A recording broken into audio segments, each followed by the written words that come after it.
Hello, fellow creators. What does it mean to you when I say you are the architect? You are the operant power.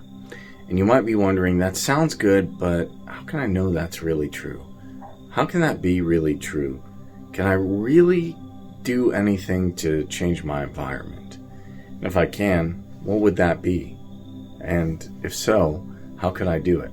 How can I really know I am the architect and start stepping outside of boundaries never thought possible? I think science dictates everything, right? I used to think that way, but then saw Dr. Joe Dispenza and it changed my mind. So here's Dr. Joe Dispenza on how to start stepping outside of boundaries, becoming the architect, even when science says no. Then, by definition of the quantum model, we use the people and conditions in our life to reaffirm our emotional addictions so that we can remember who we are as a somebody. Well, if you think about breaking an addiction to, say, something like chocolate, okay, we'll just use this as an example. If you're addicted to chocolate and I slid a chocolate cake in front of you, the moment you saw that chocolate cake, your brain would start saying, oh my God, I want a piece of chocolate, everybody else is eating chocolate, it's not that bad for you, I can start tomorrow. And your body would automatically, physiologically respond in the presence of that chocolate cake without your conscious mind. In other words, if you're addicted, it's going to happen automatically. So then, if you broke the addiction to the chocolate cake, literally did not have any addiction any longer, if I slid that chocolate cake in front of you, you could eat it or not eat it, and you would have no response, okay? In other words, you would have no physiological... Your conscious mind and your subconscious mind would really be working together. But when you're addicted, your body has become the mind, and your body is overriding the conscious brain. But if you're addicted to certain emotions in your life, I don't know, guilt or shame or unworthiness or insecurity or rage or frustration, then by definition of the quantum model, we use the people and conditions in our life to reaffirm our emotional addictions so that we can remember who we are as a somebody. So then, when people go with their conscious will, like they make a declaration, I'm going to be no longer a victim today, I'm going to live in the state of grace, they start out with really good intentions, but remember, if the body's become the mind and it's not getting its emotional addiction, the body's going to send signals to the brain, and then you walk back into your life and you see the person that you used to reaffirm your guilt or your frustration, just like being in the presence of the chocolate cake. The moment you see that person, if you're addicted to that emotion and you're using them to reaffirm it, just like being in the presence of the chocolate cake, your body's going to physiologically, automatically, subconsciously return back to the old chemical self. In other words, you're going to go unconscious. So it takes an act of willfulness to make the choice.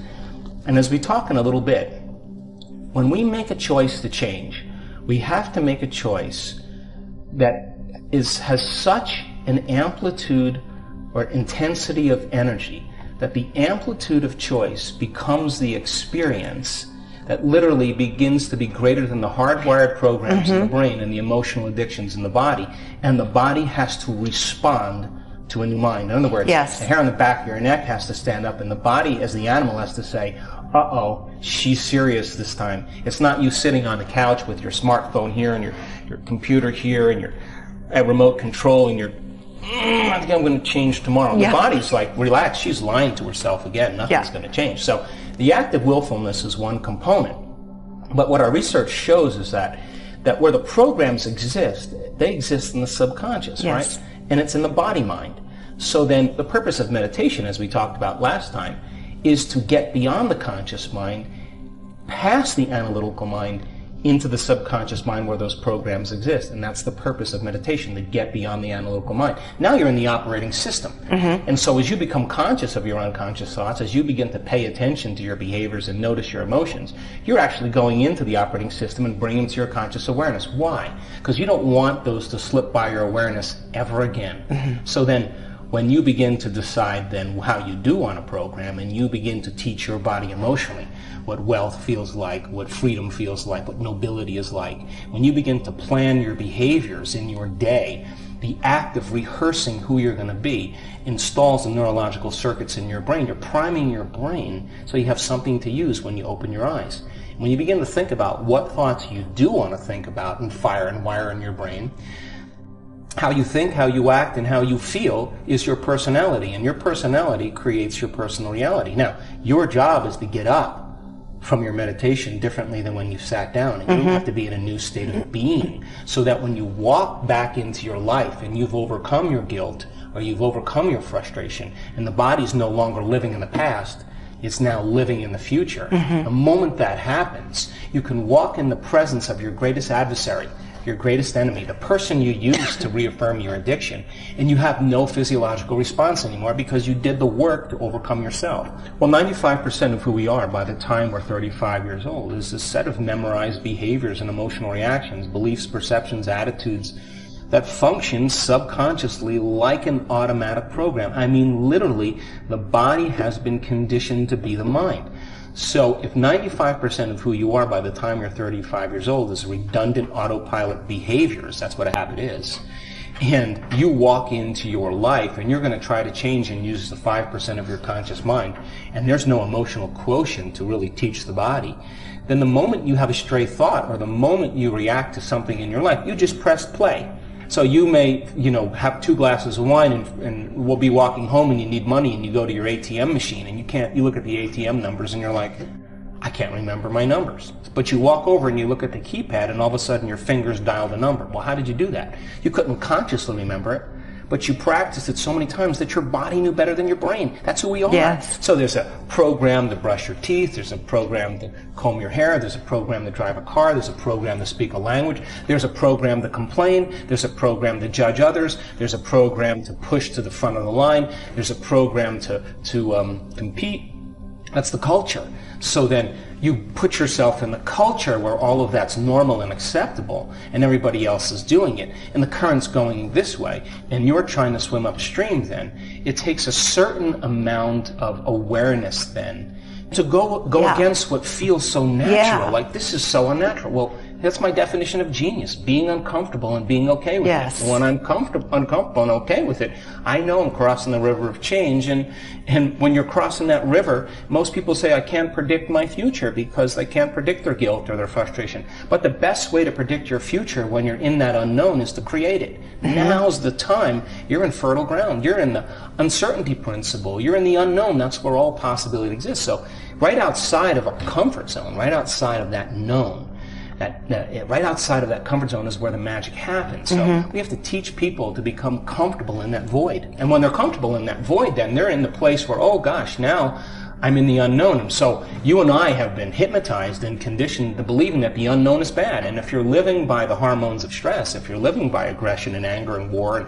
and frustration and hatred and all of those, fear and anxiety and sadness and guilt and shame, the unknown is a scary place, and there's better chances in survival in antiquity from running from the unknown. So if you're living by a lower denominator of those survival emotions, then everybody will always cling to the known. So then tell me, how does the new experience happen? So then when we break the addictions to those emotions, then when you truly free yourself from the chains of the past and the body liberates energy and you feel lifted and joyful and inspired and you're seeing a whole new landscape, a whole new horizon, that creative state, then now you're going to select an unknown, and the unknown is going to become an adventure.